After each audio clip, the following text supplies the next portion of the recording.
साथियों, नज़र के आज विशेष कार्यक्रम में हम जो चर्चा करेंगे वो चर्चा करेंगे एजुकेशन पॉलिसीज़ को लेकर। प्राइवेट स्कूल में जो एजुकेशन जो सिस्टम है कि वहाँ दिन प्रतिदिन हर चीज़ कॉस्टली होती जा रही है, और चाहे ड्रेस बनवाने की बात हो, चाहे किताबें खरीदने की बात हो, और फीस का जो स्ट्रक्चर है वो भी काफ़ी पहले से ज़्यादा बढ़ा हुआ है। इन्हीं विषय को लेकर आज हमारे बीच में है अनिल आर्य जी, जो इसके ऊपर प्रकाश डालेंगे कि इस एजुकेशन सिस्टम को कैसे सही किया जाए। जी, आपके दर्शकों को मेरा नमस्कार। और मैं तो कहूँगा कि आज हम इसमें पूरे शिक्षा क्षेत्र में जो शोषण चल रहा है उसको ही ले लें तो अच्छा है, केवल प्राइवेट स्कूलों को नहीं, क्योंकि पीछे जो है इसमें शिक्षा को धक्का पहुंचाने में हमारे सरकारी स्कूल की कमी है। तो पहले हम प्राइवेट स्कूलों को लेते हैं कि एक नाम से नहीं, भाई ठीक है ट्यूशन फीस का उनका हक है, लेकिन जो नहीं लेना चाहिए वो भी। अब शिक्षा विभाग ने तो आदेश कर रखा है कि भाई एनसीईआरटी की बुक्स ही लगाई जाए, जो सीबीएसई के स्कूल है, जो हरियाणा के स्कूल हैं रजिस्टर्ड, उनमें जेसीबी की लगाई जाए। लेकिन वही मैटर जो सिलेबस होता है वो दूसरी प्राइवेट पब्लिकेशन में जो उनसे कई गुना जो है महंगी होती है वो लगाई जाती है, और उसमें कमीशनबाजी होती है स्कूल की। फिर हर साल एक नई ड्रेस लागू कर दी जाती है, और उस स्कूल की ड्रेस केवल एक दुकान पर्टिकुलर पर मिलेगी, और उससे भी उनका कमीशन सेट होता है। फिर उसके अलावा एक बार नियम बनाए हुए हैं कि एक बार रजिस्ट्रेशन होगा प्राइमरी में, फिर छठी में, फिर 9वीं में रजिस्ट्रेशन होगा, वो सरकार ने अलाउ कर रखा है। लेकिन यहाँ तो जो है हर साल जो है रजिस्ट्रेशन नहीं तो एनुअल चार्ज के नाम से जो है थोप दिया जाएगा उसके ऊपर।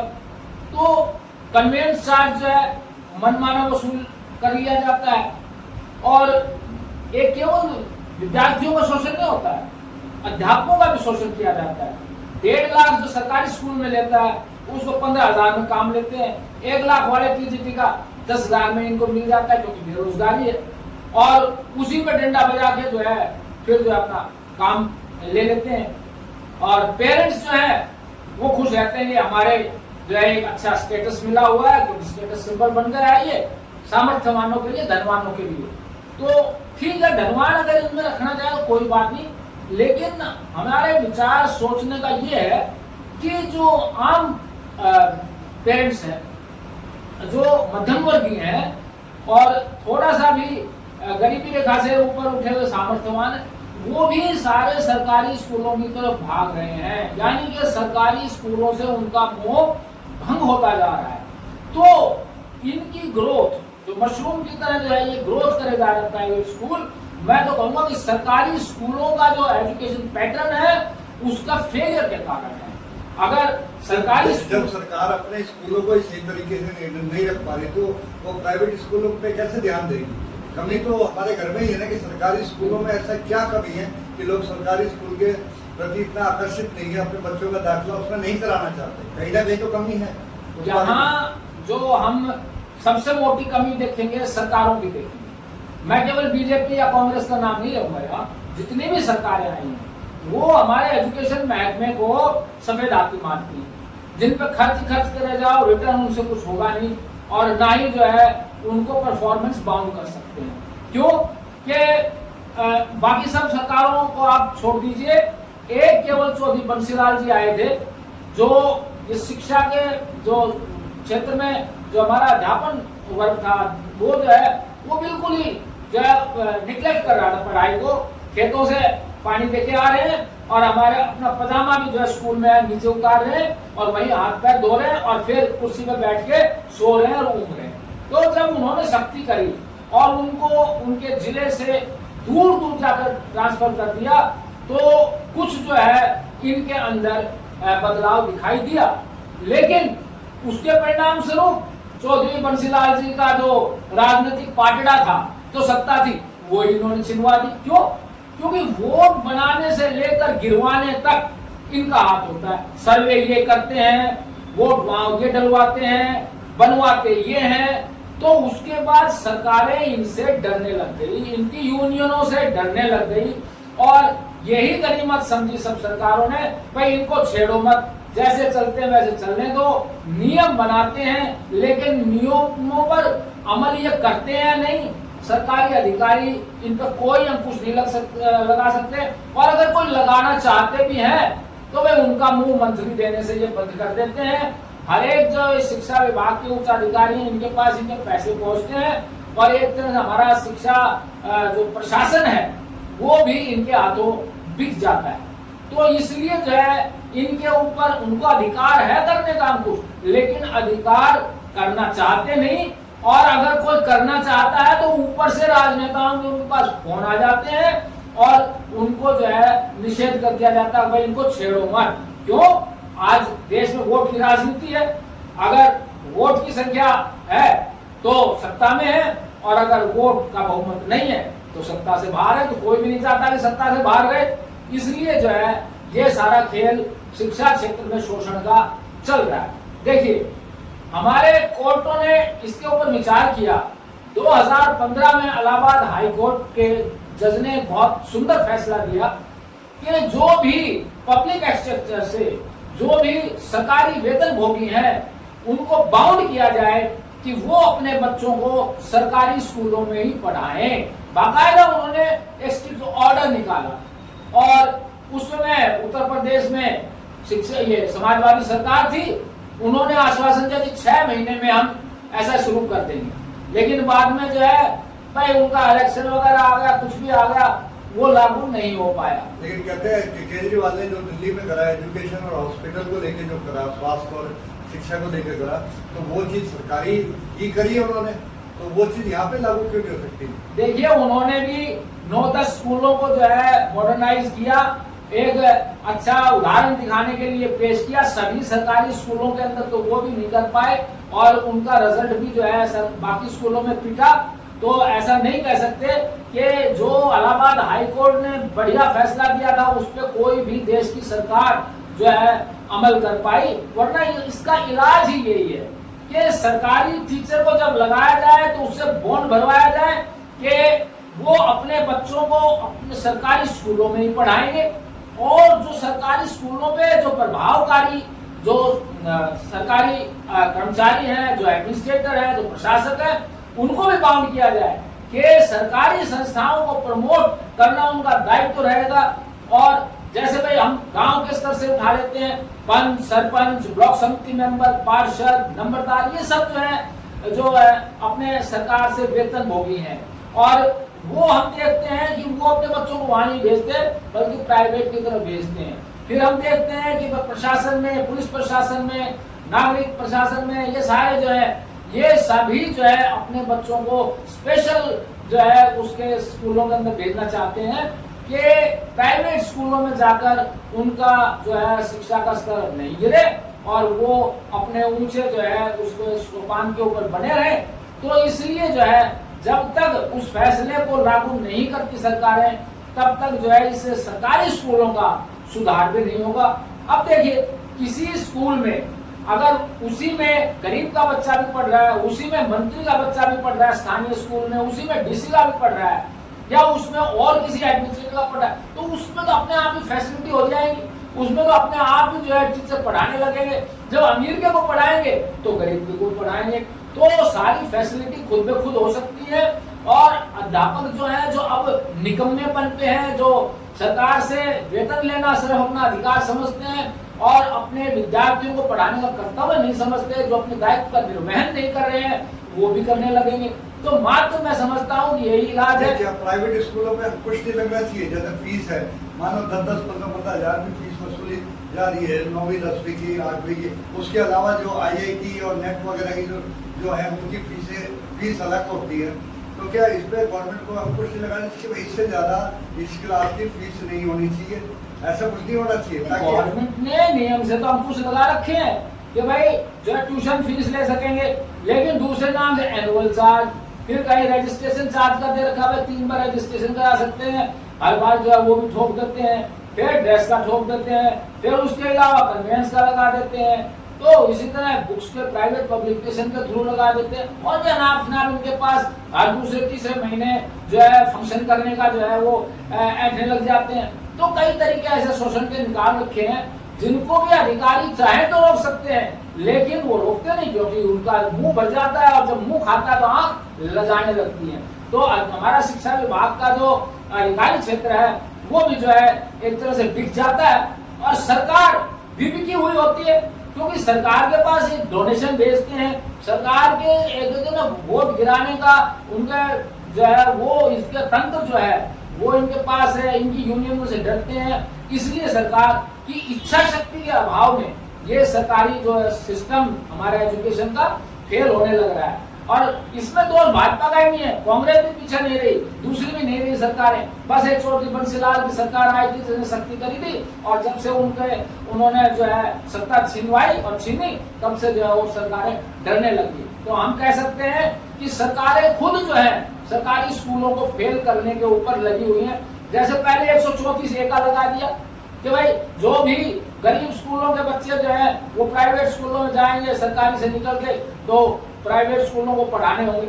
फिर उसके बाद वो नहीं चली, चिराग योजना लगा दी, उसमें कह दिया भाई फीस भी जो है हम उन बच्चों की प्राइवेट स्कूलों को देंगे। अब भाई ना वो फीस दी और ना जो है अगर कुछ फैसिलिटी दी भी होगी तो उसको जो है प्राइवेट स्कूलों ने जो है माना नहीं, और जो बच्चे उनके पास गए भी उनके साथ भी कुछ एक जो अंतरात्मा पे चलने वाले स्कूल संचालक है उन्होंने तो भेदभाव नहीं किया, लेकिन ज्यादातर स्कूलों में उनके साथ सौतेला व्यवहार 134A में जाने वालों के साथ, चिराग योजना में जाने वालों के साथ होता रहा। इसलिए जो पेरेंट्स थे उन्होंने उसमें भेजना भी बंद कर दिया।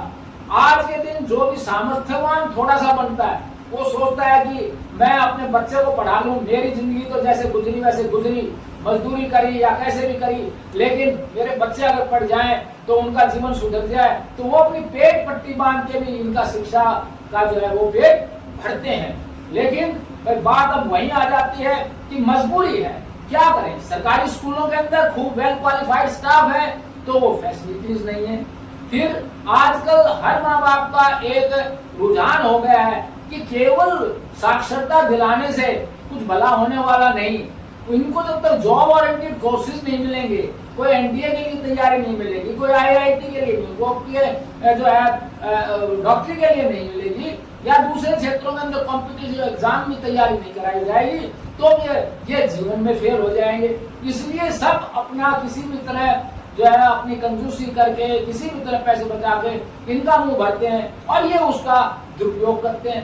तो क्यों नहीं सरकारी स्कूल में भी ये फैसिलिटी कराई जाए ना, जब 15,000 की बजाय सरकार को 1.5 लाख दे रही है, अरे 6 घंटे के अंदर उनको 1.5 लाख की तनख्वाह मिल रही है, उनको भी बाउंड किया जाएगा 8 घंटे ड्यूटी करें और 2 घंटे की एक्स्ट्रा कोचिंग जो है हर बच्चे को जो है वो दी जाए। लेकिन बस बात वही है कि डरते हैं। खट्टर साहब ने एक ऐसी योजना चलाई ट्रांसफर की, तो उसमें हमने जो ज्ञापन भी दिए थे कि अध्यापक ज्यादा वो करते हैं जहां स्ट्रेंथ ही नहीं है बच्चों की। एक स्कूल जिसमें 5-6 के बच्चे, अध्यापक 10 बैठे हुए, तो इस वजह से जो है मर्ज करने पड़ रहे हैं और स्कूल जो है की संख्या घटती जा रही है। खट्टर साहब के टाइम में तो ही जो है 150 से भी ज्यादा स्कूल जो है वो बंद करने पड़े थे, क्यों तो संख्या ही नहीं है तो अध्यापकों को वहां खर्चा कैसे उठाया जाए। लेकिन इसकी जिम्मेवार खुद सरकार भी है, क्योंकि ऐसी नीतियां चलाती है जिससे कि सरकारी स्कूल खाली हो और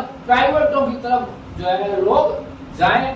और ये जो सफेद हाथी समझ रहे हैं, छेड़ तो सकते नहीं और भाई इसका खर्चा भी जो है वहन नहीं करना चाहते, तो ऐसा कर दिया जाए कि सरकारी स्कूल खाली होते चले जाएं और फिर कह देंगे भाई माँ बाप जो है वही तो पढ़ाना नहीं चाहते तो हम जो ये खामखा की संस्थाएं खोलकर क्या करें। तो ये सारा जो है ये सरकारी तंत्र है जो इसको सरकारी स्कूलों को फेल कर रहा है और प्राइवेटों को प्रमोट कर रहा है।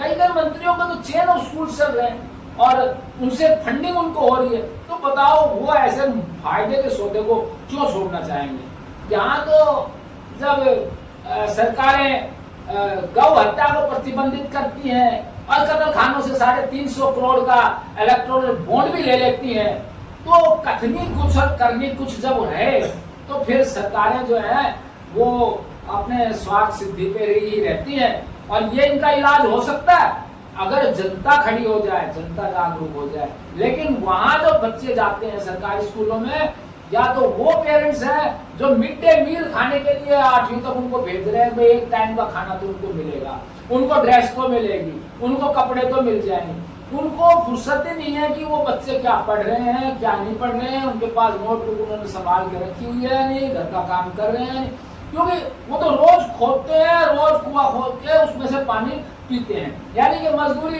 क्या करें, पेट पालें बच्चों का, या जो है वो उनकी पढ़ाई की तो तरफ ध्यान दे। तो ये सारी जिम्मेवारी उन सरकारी स्कूलों की होनी चाहिए, चाहे डे बोर्डिंग देकर उनको जो है उनका रिजल्ट सुधारे, उनको क्वालिफाइड करे, उनको जो अच्छी शिक्षा दीक्षा दे।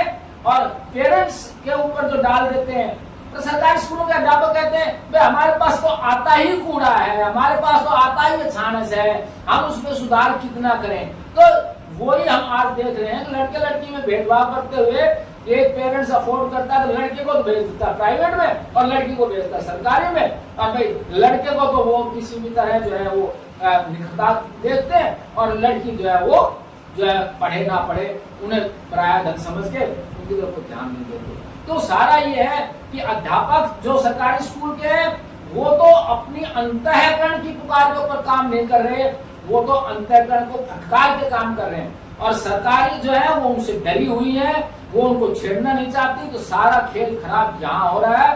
इलाहाबाद हाई कोर्ट के फैसले को जैसे अब नायब सिंह सैनी सरकार ने जो डिप्राइव्ड ओबीसी, डिप्राइव्ड जो SC ST का एक्ट जो है जो केंद्र सरकार ने रिजेक्ट कर दिया था वो भी मानना है। तो हम उम्मीद करना चाहिए नायब सिंह सैनी की सरकार से कि ऐसा नायाब फैसला ले कि जो सरकार जो कोर्ट ने फैसला दिया है इलाहाबाद हाई कोर्ट ने यूपी में, वो हरियाणा में भी जो है वो लागू करवाएं। और फिर जब सारे ये बाउंड हो जाएंगे अधिकारी कर्मचारी ये जो सरकारियों में पढ़ा रहे हैं, और एक ही स्कूल के अंदर जब ये सब बच्चे पढ़ने लगे तो सुधार अपने आप हो जाएगा। ना फैसिलिटी की कमी रहेगी, ना पढ़ाने वालों की कमी रहेगी। वैसे सरकारी स्कूलों में वेल क्वालिफाइड स्टाफ है, लेकिन जो कंपैरिजन में प्राइवेट वाली फैसिलिटी नहीं है। सरकार ने स्मार्ट क्लासेस भी शुरू करवाई सरकारी स्कूलों में, लेकिन मेंटेनेंस नहीं करते क्योंकि जिम्मेवारी नहीं समझता है। और भाई खेल के ग्राउंड के हिसाब से, बिल्डिंग के ग्राउंड से फंड सरकार खूब दे रही है, लेकिन भाई उसके ऊपर कोई अंकुश, कोई नियंत्रण, कोई निरीक्षण नहीं है, इसलिए खा जाते हैं। तो जो ये कंट्रोलर है उनमें से मैं कह सकता हूँ 1% तो ऐसे ईमानदार हैं जो एजुकेशन के आइकॉन है। 99% जो है अध्यापकों के उसके अंदर नियत में खोट है, और जो है वो भ्रष्टाचार और एजुकेशन से कोई लगाव रखते नहीं है, जबकि वो वेल क्वालिफाइड है। कोई SCT टेस्ट पास करके आ रहा है, कोई CT टेस्ट पास करके आ रहा है, और उससे रिजेक्टेड ही सारे इन प्राइवेट स्कूलों के अंदर आते हैं। लेकिन फिर भी माँ बाप इनकी परफॉर्मेंस अच्छी देखते हैं, इसलिए चाहते हैं कि हमारे बच्चे भी प्राइवेट स्कूल में पढ़ें। और जो मैं धनाढ्य हैं, संपन्न है, वो तो अगर लागू भी होगा कोर्ट का फैसला तो भी उन्हीं में पढ़ाएंगे, क्योंकि उनकी तो स्टेटस सिंबल है, वो तो प्रतिष्ठा और इज्जत से जोड़ के जो है इनमें पढ़ाएंगे। तो वो रहे, और अपने आप इस प्राइवेट स्कूल जो है ना बंद होते चले जाएंगे। जब उनको स्ट्रेंथ ही नहीं रहेगी तो कहाँ से जो है वो खर्चा अफोर्ड कर पाएंगे। इसलिए अब तो एक ही सुधार दिखाई देता है कि 2015 में जो इलाहाबाद हाईकोर्ट ने फैसला दिया था वो सरकारें लागू कराए, इच्छा शक्ति दिया है। और नायब सिंह सैनी नायाब अपने फैसलों के लिए माने जाते हैं। तो हम तो कहते हैं कि हरियाणा में नायब सिंह जी आप शिक्षा क्षेत्र में भी ये नायाब फैसला करके दिखाओ। जैसे आपने डिप्राइव्ड ओबीसी और डिप्राइव्ड SC ST के जो है अधिकारों को बहाल कर दिया है, ऐसे इलाहाबाद हाई कोर्ट के उसको शिक्षा क्षेत्र में बहाल करके दिखाओ। देखो प्राइवेट स्कूलों में हम देखते हैं, मैं तो प्राइवेट स्कूल में लेक्चरर रहा हूँ, तो वहाँ अध्यापकों की ड्रेस लगाई दी जाती है, लेकिन यहाँ ड्रेस के अनुशासन को कोई मानने को तैयार नहीं है। सरकार जरा लगाकर दिखाता है, ये टीचर्स जो है पुरुष जो है फटी जींस में आ रहे हैं, और मैंने लेडीज टीचर्स को देखा कि ऊपर टॉप वाले और नीचे कैफरी पहनी हुई है, और उल जरूर बाल का हेयर स्टाइल उन्होंने बनाया हुआ है, जैसी लिपस्टिक वैसी नेल पॉलिश वैसा उनका बैग, और सब कुछ जो है वैसे ही जूते। क्या वहाँ फैशन ट्रेड करने जाते हैं या बच्चों को पढ़ाने जाते हैं या वो बिगाड़ने जाती हैं? और वो बिगाड़ने जाते हैं, मुझे तो समझ में ये नहीं आ रहा। तो प्राइवेट स्कूल में ये भी देखते हैं कि भाई चलो कुछ तो अनुशासन है, यहाँ तो कुछ अनुशासन ही नहीं है। ना प्रिंसिपल टीचर्स को बोल सकता है, और लेडीज स्टाफ से अगर जेंट्स प्रिंसिपल तो इतना डरता है कि पता नहीं कब इनकी तरफ उंगली कर दे और उसकी नौकरी खतरे में पड़ जाए। तो लेडीज स्टाफ को तो बोल के डाली नहीं प्रिंसिपल। तो इसलिए हम तो कहते हैं अलग अलग, लड़कियों के स्कूल अलग, लड़कों के स्कूल अलग हो जैसे पहले हो, और लड़कियों के स्कूल में पूरा लड़कियों का लेडीज स्टाफ हो और लड़कों के में पूरा जेंट्स स्टाफ हो, ताकि एक दूसरे रोका टोकी हो सके। इसलिए सरकारी तंत्र जो है ना इन्होंने बिगाड़ रखा है, और जो हमारी पहले की सांस्कृतिक जो वो थी पद्धति थी वो भी बिगाड़ के रख दी। अब कोई सरकारी स्कूल की शिक्षा वगैरह का तंत्र मैं समझता हूँ नहीं बचा, और ये सिर्फ एक जो है अध्यापकों के कमाने का एक उन्होंने कर दिया, और इधर स्कूल संचालकों का प्राइवेट में कमाने का धंधा बना लिया। तो इनको स्कूल नहीं कहेंगे, हम इनको शिक्षा की दुकानें कहेंगे, साक्षरता की दुकानें, क्योंकि जहाँ नैतिकता नहीं है वहां तो फिर क्या शिक्षा रहेगी। शिक्षा की तो परिभाषा में ही साक्षरता प्लस नैतिकता आती है, तो नैतिकता कहाँ रहेगी। ये जब अपना रजिस्ट्रेशन का वो फॉर्म भरते हैं, रजिस्टर करवाते हैं, तो गैर लाभकारी संस्था के रूप में करवाते हैं, और हर साल 2 साल में तो नया करोड़ों का स्कूल खड़ा कर देते हैं। जिसने एक स्कूल शुरू किया कुछ साल के बाद उसके 10-10 साल 11 स्कूल, तो जब लाभ नहीं कमाते तो इतने कहां से जो है इनके स्कूल चल जाते हैं। तो ये बड़े सोचने की बात है, और इसमें जनता को बगावत करने की जरूरत है। जब तक जनता बगावत पे नहीं आएगी, चाहे वो मिडिल क्लास है चाहे वो नीचे वाले, तो बेचारे क्या करें, वो तो अपने रोटी रोजी कमाने से इनको फुर्सत नहीं है। ये जो मध्य क्लास का भी जो शोषण हो रहा है वो नहीं आएंगे, और जितने भी सरकार के ये एमएलए हैं एमपी है इनका घेराव नहीं कर देंगे, और इनके खिलाफ धरनाबाजी शुरू नहीं हो जाएगी जब तक ये क्रांति शिक्षा की आएगी नहीं। क्योंकि यहाँ लोकतंत्र है चाइना की तरह, यहाँ जो है 1 पार्टी रूल नहीं है। वरना हमारे 2 साल बाद चाइना आजाद हुआ, और उन्होंने सबसे पहले जो काम किया एजुकेशन को नेशनलाइज करने का हुआ, और आज हमसे बहुत ज्यादा शक्तिशाली है, वो 27 वीटो पावर लिए बैठा है, हमें अब तक वीटो पावर भी नहीं मिल सकी। तो ये सारी आप बात देखिए, ये सरकारी इसकी इच्छा शक्ति के अभाव में हमारे शिक्षा तंत्र बिगड़ने लग रहा है, और इसी वजह से ये लूट की दुकानें फ्लरिश कर रही हैं, ये जो है कुकर मुद्दे की तरह फैलने लग रही है, क्योंकि माँ बाप को कोई ऑप्शन नहीं दिखाई देगा। चलो आज बस इतना ही आज के कार्यक्रम में।